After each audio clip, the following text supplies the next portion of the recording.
What's up everyone, I'm Eldritch, and it's once again time to talk about Camelot Unchained. Today specifically I'm going to be looking at potential class synergies within the Arthurian faction. The other two factions I will handle within the course of the next week.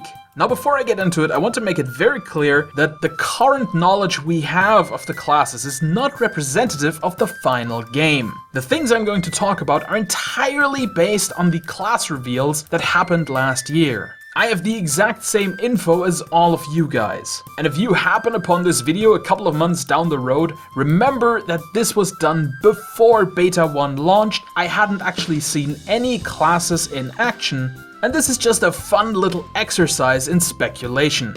Let's have a quick summary of the things we know about the classes from the class reveals.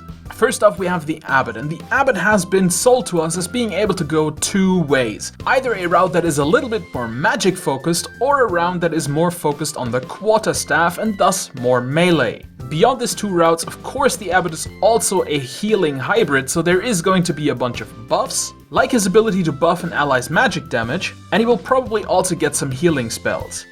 From the Blackguards reveal, we know that the class will have single, very high damage attacks, and also a high armor penetration for an archer class. And that lastly, they will be very good at finishing off low health targets, which is of course an important skill to have in PvP, because you don't want all that work you put into someone's health bar to be doomed right before he dies by some healer healing him back up to full. You want to be able to seal that deal, and the Blackguard can provide.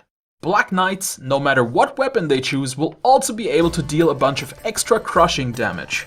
On top of this, they can increase the crushing damage any given target takes, and they can suppress the effect of their own wounds temporarily, which makes them a bang-up frontline fighter while also bringing some additional utility to the table. All things considered, we don't really know all that much about the Dreadcaller yet, apart from him having a melee pet and a spell pet.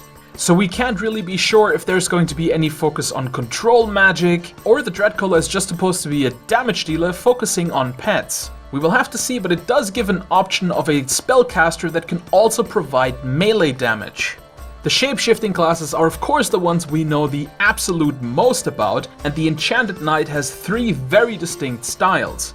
In their Griffin stance, Enchanted Knights deal a high amount of piercing and slashing damage, cause a bunch of bleeding, and can also boost damage on enemies as well as reduce their armor, which of course makes them great for melee trains. In their Basilisk form they have a lot of disease and poison effects, and also a bunch of crowd control, while in their Demon form they have mostly ranged magic attacks. Flame Wardens deal high amounts of fire damage over long ranges and can deal a bunch of increased damage to structures and objects, which makes them good at both sieging castles and defending castles, as pieces of siege equipment are of course objects. They become stronger when stationary through their circle of power, and this also very much plays into their siege playstyle. We don't know all that much about minstrels yet, apart from them being the support class of the realm. But the things we already do know make them a very important part for groups, as they provide the realm's speed boost. They can also reduce enemies' resistance to poison and disease. And we also already know that they can do magic damage and reduce the enemy's resistance to poison and diseases. We also don't know very much in specific about the Physician, apart from him of course being the realm's only healer at this point. But what we do know is that they can reduce panic, which is presumably going to be an important effect in Camelot Unchained. They can cure wounds, and they can heal directly as well as on damage taken. Healing on damage taken is always a great effect, because it means if a target is focused by the enemy, they will receive healing on their own without you having to actually do anything. When you heal them on top of that, that just makes it so much easier for you to keep the focused target alive. The Spectre can siphon blood from enemies. There isn't really any other effect in the Arthurian faction that deals with blood, but the big thing about the Spectre is of course that they can mark targets. And lastly we have the Veiled Stalkers, who deal high piercing damage, as well as some arcane damage, although there is not yet anything that synergizes with arcane damage specifically. Veiled Stalkers with their various ambush skills can also increase the preparation and recovery time of enemy skills, and they can immobilize targets, giving them some rudimentary control abilities. Now with all of this in mind, this gives us a set of very specific synergies, like for example the magic damage synergy. If you want to build a group that focuses more on magic damage, you really want an abbot, because the abbot is able to boost not only the magic damage of your group members, but also their prep and recovery times, which is definitely something that also affects magic users. Very much so, in fact. And so the abbot synergizes wonderfully with the Flame Warden, the Dreadcaller, and the Enchanted Knight.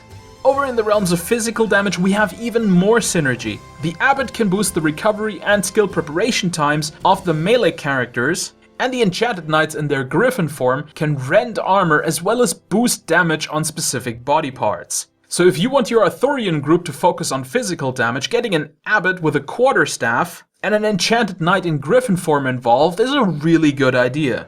Now we have some further rather specific synergies that don't really go into any sort of group design philosophy, but it is definitely interesting to think about because it could be interesting for small scale RVR. For example, if you have a melee abbot that makes use of the quarterstaff, the Black Knight can increase crushing damage on targets, which will also boost the abbot's damage. While the abbot can of course improve preparation and recovery times for the Black Knight and do some healing as well. If the Black Knight and abbot further shape up in the way that they were portrayed, then they might make a really good duo team for those players who would rather run around in solo/small scale RVR.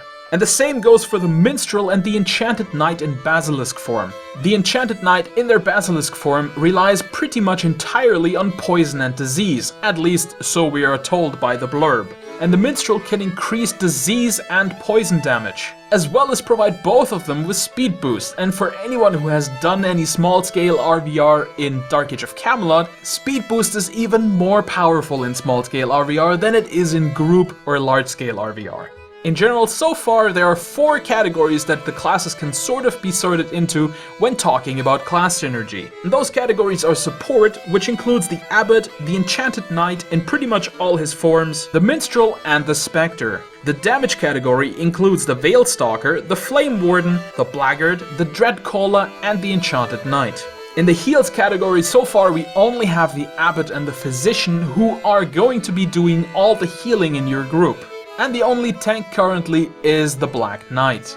Now I'm one of those people who really hopes that there's going to be a light tank added to each of the realms, because I do think that that makes for a more interesting group dynamic than only having a stealther melee class and a hybrid melee class. But for now, these are the groupings that we have. Now let's build some groups with that, shall we? For now I'm going to assume that the game is going to have 6-man groups. I have absolutely no information on how big the groups are actually going to be, because Mark Jacobs likes to use all numbers between 6 and 3 billion to describe the group size of the game, because I'm pretty sure that at this point they probably just haven't figured it out yet. So the first possible group setup is sort of a melee focused group. You have a Black Knight who's going to be teaming up with an abbot focused on melee damage, as well as a Veil Stalker and an Enchanted Knight who's going to run either Griffin or Basilisk depending on the situation required, and they will deal with all of the enemy threats together. The Veil Stalker in this setup is a little bit more in and out, trying to use his veil walking capabilities to get behind targets or catch out the healer or the enemy mage, and to get those debuffs and crowd control in as soon as possible. While the Black Knight, Abbot and Enchanted Knight try to focus pretty much entirely on focusing one target and taking it down as fast as possible. With their added buff and debuff power, they should be able to bring a quite obnoxious amount of damage to the field, which should be capable of taking enemies out. The two supporting characters in this are the Physician and the Minstrel. The Minstrel will have to take a little bit more of a passive role, sort of trying to defend the Physician as much as they can. Because in a setup like this, the Black Knight is supposed to be more offensive than defensive. However, if the enemy focuses entirely on just the Physician, then the Black Knight will also sometimes have to fall back to protect their healer. In this second setup, I've gone for a bit more of a magic focus. We're still running a Black Knight and an Abbot, however the Abbot now is spell focused and focuses on his radiant damage and buffs. The Black Knight in this setup focuses more on defense and is going to be there to protect the mages and the healer. The Physician once again takes a background role trying to keep everybody alive. The setup also includes a Flame Warden and a Dreadcaller focused on a spell pet, and a Minstrel, and in this case the Minstrel becomes the aggressor. So where the Black Knight was more offensive in the melee group and the Minstrel more defensive, now the two have sort of swapped their roles and the Minstrel is right up there dealing magic damage to the enemies. And with 4 magic users trying to take the enemy apart, It gives this group the greatest amount of opportunity to kite the enemy. Whoever is the focus target runs away as much as possible while the others stand around and focus a target down. And lastly, we have a control heavy setup that is going to focus more on controlling the enemy and then dropping them one by one as quickly as possible. And for this purpose we have a Veil Stalker, an Enchanted Knight in Griffin form, and a Blackguard doing most of the damage. This group is a shock and awe kind of group. You get in and you try to suppress and control as many of the enemy's group members as possible, and then pick out the weakest link and kill them quickly. For this purpose, we have 2 Enchanted Knights in this group setup, one entirely focusing on Basilisk and one entirely focusing on Griffin. The Enchanted Knight running Basilisk is going to focus entirely on controlling the enemy group, whereas the Enchanted Knight in Griffin form works together with the Veil Stalker and the Blackguard to bring down a target as fast as possible. With the damage increasing and armor reducing abilities in the Griffin form, the Enchanted Knight works beautifully together with the Blackguard, who can bring single high damage attacks with high armor penetration as well, and the ability to finish off wounded targets. This should give the group a large amount of burst damage capable of just simply taking out a target before anyone can react to help, and then immediately switching toward the next target.